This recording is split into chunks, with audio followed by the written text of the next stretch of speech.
అభిమానంతో పవన్ కళ్యాణ్ గారి మీద ఒక ప్రేమతోటి ఆయన యొక్క జన సైనికులందరికీ కూడా ఒక ఉత్తేజాన్ని ఇవ్వడానికి వచ్చినటువంటి హైపర్ ఆది గారికి ప్రత్యేకమైనటువంటి నేను ధన్యవాదాలు కృతజ్ఞతలు తెలియజేస్తున్నాను. హైపర్ ఆది గారు ఇంకా చూస్తే పవన్ కళ్యాణ్ గారిని చూసినట్టు ఉంటుంది. ఎందుకంటే అసలు పవన్ కళ్యాణ్ గారిని మనం అందరూ ఎందుకు సపోర్ట్ చేయాలి అనే దానికి ఒకే ఒక జవాబు,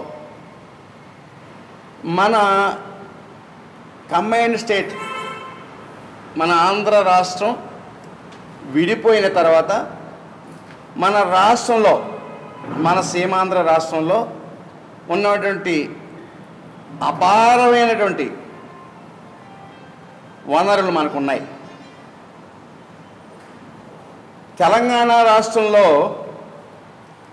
ఒక హైదరాబాద్ సిటీలో ఉన్నటువంటి ఆదాయం తప్పితే మన రాష్ట్రంలో ఉపయోగించుకుంటే మనకున్నటువంటి సముద్ర తీర ప్రాంతం కానివ్వండి, ఒక అద్భుతమైన ఖనిజ నిక్షేపాలు కానివ్వండి, అనేక రకాలైనటువంటి ఆదాయ మార్గాలు ఉన్నాయి మనకి. ఇటువంటి ఇంత ఆదాయ మార్గాలైనటువంటి రాష్ట్రంలో దీనికి ఒక కాపలాగా ఉండవలసిన వ్యక్తి ఒక పూర్తి నిజాయితీతోటి పేదలకి ఈ ఆదాయాన్నంతా కూడా పూర్తిగా రాష్ట్ర యొక్క అభివృద్ధికి, ఈ రాష్ట్రంలో ఉన్నటువంటి పేద ప్రజలకి మాత్రమే చెందేలాగా ఒక నిస్వార్థమైనటువంటి సేవ చేసే నాయకుడు ఈ రాష్ట్రానికి అవసరం. ఇప్పుడున్నటువంటి ఈ పరిస్థితిలో ఈ రాష్ట్రం విడిపోయిన తర్వాత ఒక శవం మీద రాబందుల్లాగా ఈ రాష్ట్రం మీద ఈ యొక్క ఆదాయం మీద వాలి ఈ ఆదాయాన్ని కబళించడానికి కొన్ని కుటుంబాలు ప్రయత్నం చేస్తున్నాయి. అది వైఎస్ఆర్సీపీలో ఉన్నటువంటి జగన్మోహన్ రెడ్డి గారు ఒక పక్క కానివ్వండి, చంద్రబాబు నాయుడు గారు ఒక పక్క కానివ్వండి, వీరి ప్రేమ మన పేద ప్రజల మీద మన రాష్ట్రం మీద కాదు.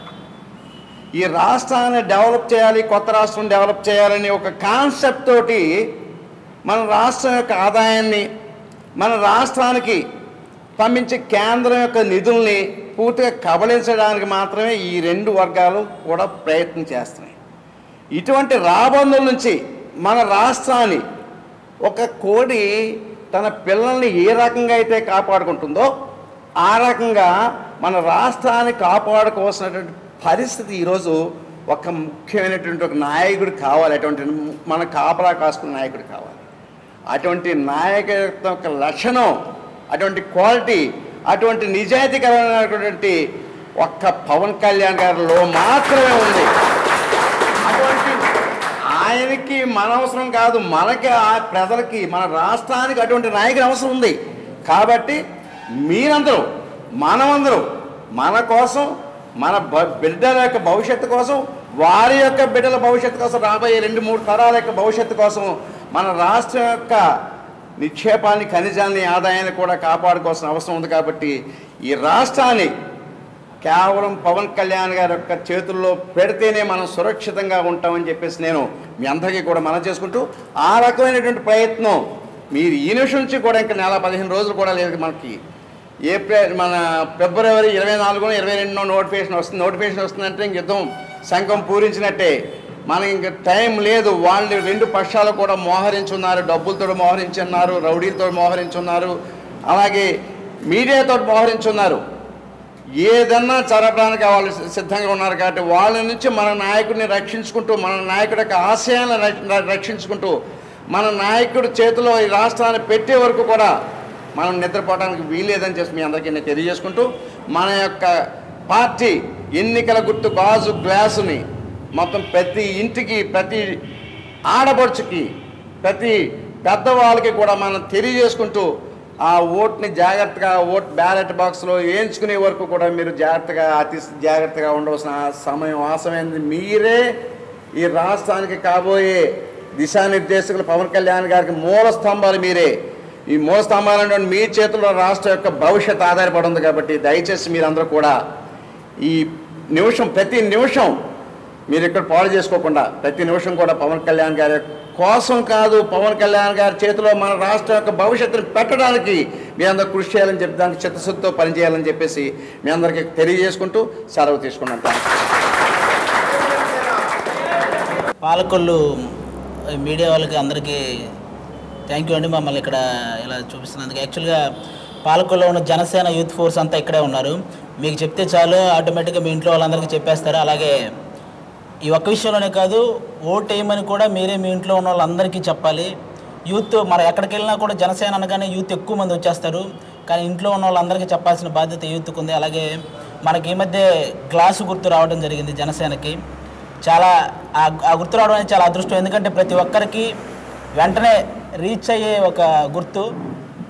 అదే క్లాసు ప్లస్ మాసు ఈజ్ కూడా గ్లాస్ అంటారు, అలాగే ఉంది మన గుర్తు అనమాట. కాబట్టి అందరికీ రీచ్ అయ్యింది గ్లాసు గుర్తు. దాన్ని బాగా జనాల్లోకి తీసుకెళ్ళాలి. అలాగే బేసిక్గా జనసేనలో యూత్ అందరూ ఎంత అలర్ట్గా ఉండాలంటే ఈ 100 రోజులు పవన్ కళ్యాణ్ గారు ప్రతి నియోజకవర్గంలో మళ్ళీ ఆయన పర్యటిస్తున్నారు. ఈ 100 రోజులు ప్రతి ఒక్కరూ ప్రతి ఇంటికి వెళ్ళి జనసేనకు సంబంధించిన మేనిఫెస్టోలో ఉన్న అన్ని అంశాలు అందరికీ తెలియచేయాలి. పవన్ కళ్యాణ్ గారు అధికారంలోకి వచ్చేలాగా చేయాలి. అదే మన బాధ్యత. ఇప్పుడున్న పరిస్థితులు కూడా అన్నీ చూస్తుంటే మీకు అర్థమైపోతుంటాయి. చుట్టూరు ఎంతమంది ఎన్ని రకాలుగా కన్నింగ్తో తలా ఒక మాట ఏదో ఒకటి కల్పించి చెప్పడం, లేకపోతే ఇంకో విధంగా ఆయన్ని ఇబ్బంది పెట్టేలా చేయడం, ఇవన్నీ చేస్తున్నారు. వాటన్నిటిని మనం ఎదుర్కోవాలి. ఈ 100 రోజులు ఖచ్చితంగా మనందరం ఆయనకు తోడుగా ఉండి ఆయన అధికారంలోకి వచ్చేలాగా చేయాలని నేను కోరుకుంటున్నాను.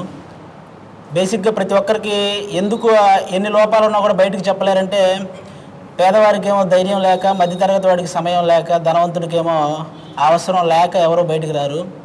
ఆయన ముంచటాలు ఉండవు, తాడో పేడో తెంచుకోవడాలి.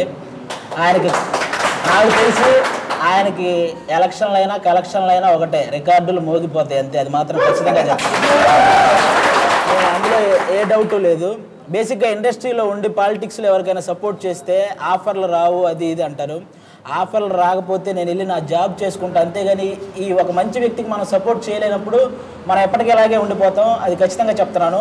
ఇది మాత్రం కులాలకు అతీతంగా, అంటే మా కులం వాడని నేను ఓటేస్తాను, లేకపోతే మా మతం వాడని నేను ఓటేస్తాను, ఇలా కాకుండా కులాలకు అతీతంగా అందరూ గుండె మీద చేసుకుని ఒకసారి ఆలోచించండి. ఉన్న 3 వ్యక్తుల్లో ఎవరు మంచి వ్యక్తో మీ మనస్సాక్షిగా మీరు ఆలోచించి ఓటేయండి.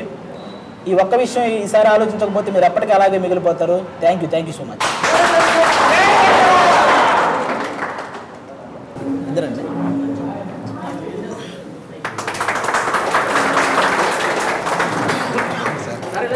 Congrats sir.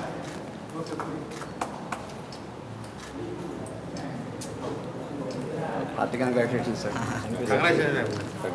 ఇంకా మీరు ఇంకా పైగా